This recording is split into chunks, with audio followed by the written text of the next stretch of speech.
If you've listened to my audio rants for a while, then you know I've given you two important reasons why Osama bin Laden won't attack us anytime soon. Now I'll give you a third. We need to reach back into history to understand the third reason. Actually, we need to reach all the way back to the first family of hunter-gatherers. Let's call them the Flintstones. They formed an extended family and wanted only a cave with low levels of radon. Along came another extended family. We'll call them the Rubbles, and they too wanted nothing more than a stalactite over their heads. The families formed a coalition. One day, the Rubble kid bam-bammed the Flintstone kid, and suddenly they had a tribe. The gatherers told the hunters to find a bigger living space for everyone. Well, you can't just move into a new crib until the former tenant moves out. Bam Bam Rubble earned a reputation for kicking dwellers out of their caves. He taught the men of his tribe to do the same thing, and one day they stood as an army. A Flint Rubble battalion marched out to conquer new lands for their tribe. They also kept other platoons from storming their caves. Armies fought for land over land. Men gave their lives to control real estate. Page 2. The Flint Rubble tribe became a town, then a city, then a state, then a nation. One day they covered every part of the land. Their hunter-fishermen used a newfangled raft technology to catch guppies, and somebody got the bright idea to transport an army on one. It promptly sank, and from those depths rose the term mil-spec. Flint Rubble scientists built the first John boat to support military objectives. Nations being the way they are, they couldn't just call it a floating army. A drunken bureaucrat asked, "What's wrong with calling it a floaty armada?" Poof! Such is the way of politics. The same man also came up with the acronym for Nautical Army Volunteers. He stammered, "NAV," but a scribe thought he said the Navy. A Flint Rubble armada rowed out to conquer new lands for their nation. They also kept other armadas from storming their ports. Navies fought for water over water. Men gave their lives to control the oceans. The Flint Rubble nation became a federation, then an empire. One day they covered every part of the land and water. Page 3. "Look at those ducks," a Flint Rubble scientist observed. "They walk on the land, they float in the sea, and they soar in the air." So the Flint Rubbles created mylar balloons. Then they created airplanes. Then they created jets. A drunken bureaucrat described the front area where men fly the plane, but a scribe failed to hit the spacebar when he typed cockpit. Poof! Such is the way of politics. Well, you got to protect your empire from airborne mallards, so the Flint Rubbles needed a new kind of army to defend the skies. Empires being the way they are, they couldn't just call it a flying army. A drunken bureaucrat said, "This is an air farce," but a scribe thought he said Air Force.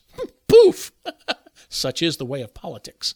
A Flint Rubble squadron propellered out to conquer the clouds for their empire. They also kept other air forces from storming their landing strips. Flyers fought for air over air. Men gave their lives to control the skies. One day, a Flint Rubble scientist noticed a difference between air and space. Space has no air in it. Empires being the way they are, they shoved a pilot into the cone of a missile and launched him toward the stratosphere. A drunken bureaucrat said, "That guy is an astronaut." But a scribe thought he said astronaut. Poof! Such is the way of politics. Flint Rubble astronauts lifted off to conquer the moon for their empire. They also kept other cosmic nuts from storming their orbits. Men gave their lives to control outer space. Page 4. "Oh, okay, Rob," you interject. "We see your point. Men gave their lives to control the lands, the waters, the skies, and the heavens. Now men want to control the internet, right?" Wrong. Wrong, wrong, wrong. A few empires want to control the internet, but men don't care enough to give their lives for it. Ask your computer security manager, if terrorists try to deface our website, would you give up your life to save it? Ask a military man, if a teenager attacks e-commerce, would you sacrifice yourself to save it? Ask an FBI agent, if a complete idiot writes 105 lines of word macro code, would you give up your life to save U.S. computers from it? To quote Sun Tzu, land is the foundation of the state. Water, air, and space extend from the land. Men will give their lives to control these things. To quote Frank Herbert, he who can destroy a thing controls a thing. The concept of terrorism spawns from this truism. Terrorists will give their lives to destroy the things we hold dear, including caves, land, water, air, and even space. Now, yes, the internet extends from the land. But the internet doesn't underpin the foundations of the state. Men don't fight for computers over computers. It won't change anytime soon either. Page 5. There can be no true cyber war or cyber terrorism until men agree to give up their lives to control or destroy the internet. Now you know a third reason why Osama bin Laden won't cyber attack us. The internet has no value in terms of human life. Or does it? On 13 February 2002, White House Computer Security Advisor Richard Clarke warned the president may launch nuclear missiles at any country or terrorist group that dares to unleash a computer virus. Listen to him closely because I'm going to quote him in context. Anybody that engages in information warfare against us, be they a nation state or a terrorist group, has to realize that we will respond in whatever way we think is appropriate. Somehow, people have gotten the idea in some academic circles that if an information warfare attack is launched on the United States, that the only thing that we could do is respond with information warfare attacks of our own. That's not true. If we find a terrorist group or a nation state is engaged in information warfare against us, we reserve the right to respond in any way appropriate, through covert action, through military action, any one of the tools available to the president. Now, I want you to listen to the last part again because it's very important. Listen.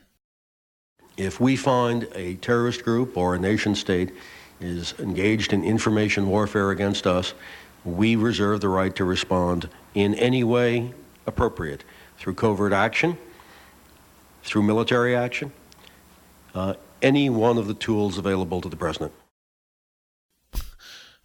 Respond with covert action? Respond with military action? Hey, in case you missed it, nuclear weapons are one of the tools available to the president.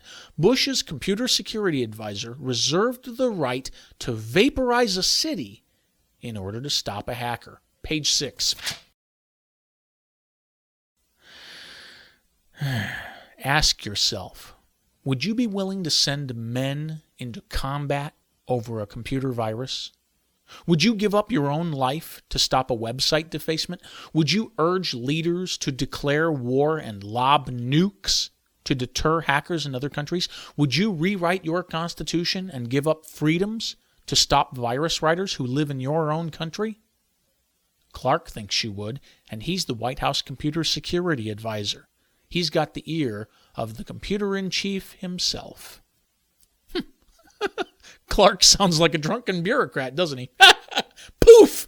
Such is the way of politics. I'm Rob Rosenberger for VMyths. That's VMYTHS.com. Truth about computer virus hysteria. Be there or be scared.